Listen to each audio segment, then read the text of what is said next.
Time for a fun fact, guys. You know, there is a country called Uruguay in the south of Latin America. Now, this country has 3 million people, and in the very same country, you have 150 million cows. And this country is absolutely plain, it doesn't have any mountains.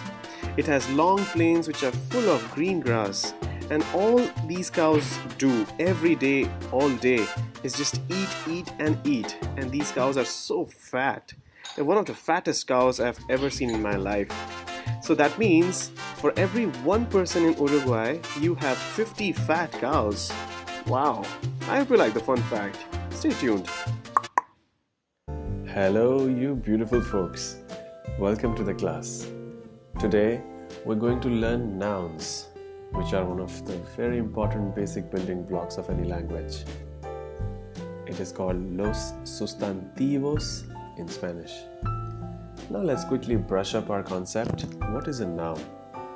Noun is basically name of a person, like John, a thing, like the roast, a place, a disco, or a concept, the democracy. I've also put the counterpart of it in Spanish: una persona, Juan, una cosa, a thing, el asado, like the roast, un lugar, a place, una discoteca, it's a discotheque, or un concepto, la democracia, the democracy. Now let's move on. The interesting part about nouns in Spanish is that, number one, they always carry a gender and a number with it. So whenever you see a noun in Spanish, it will either be male or female, and it will either be singular or plural. And you will easily understand that with the help of, articles, definite or indefinite, that we'll see later on. But for now, every time you see a noun, it carries a gender and a number with it. The next one. Masculine words in general end with O, and feminine words in general end with A. Now there is no black and white in this world. There are gray areas. So like that, in general, masculine words end with O and feminine words end with A. But you have exceptions. But with time, with practice, if you are observing very carefully and sincerely, you will see that there are differences, and the one with exceptions you will understand. Okay, let's move on, folks. The nouns which end with a vowel, if you add an S at the end of it, it becomes plural. I repeat, a singular noun which ends with a vowel, if you add an S to it, it becomes plural. On the other hand, if you have a singular noun which ends with a consonant, and if you add an ES to it, it becomes plural. Yeah? So these are the interesting things about nouns in Spanish. Let's take some examples and all those concepts will be clearer. Alright. El médico. El médico means a male doctor. Yeah? La médica. La médica means a female doctor. Now, el and la here are definite articles, which we'll definitely see in detail in the coming sessions. But for now, what I'm going to focus here is on this word médico ends with O. That's why it is male doctor. And médica ends with A, so it is female doctor. Let's move on. Una manzana. Una manzana means an apple. Una here is indefinite article. And manzana ends with an A.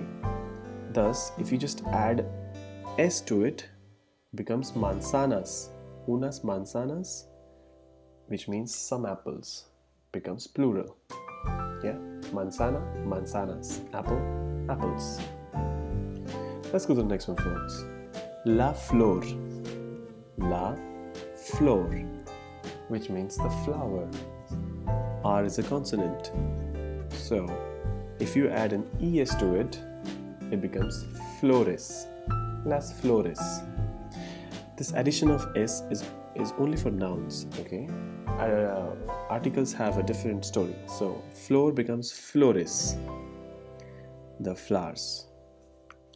That's about some examples, folks. Now let's take a look at an exception. So some nouns neither end with O nor with A. For example, el sol, which means the sun. So like this you have exceptions, and I said earlier, if you practice sincerely, if you observe carefully, with time you will see those words which are exceptions. Anyways, next one. Some are same for masculine and feminine. So there is no gender associated to some of the nouns. Yes, for example, like you guys are students. The word estudiante is gender neutral. So the word itself does not say anything whether the student is male or female. It's with the help of these articles, definite or indefinite, you come to know that the student is a male or a female. Yeah? The last on our list exception is nouns ending with Z need CES for plural in general. Okay? So for example, the word lapis. Lapis means pencil.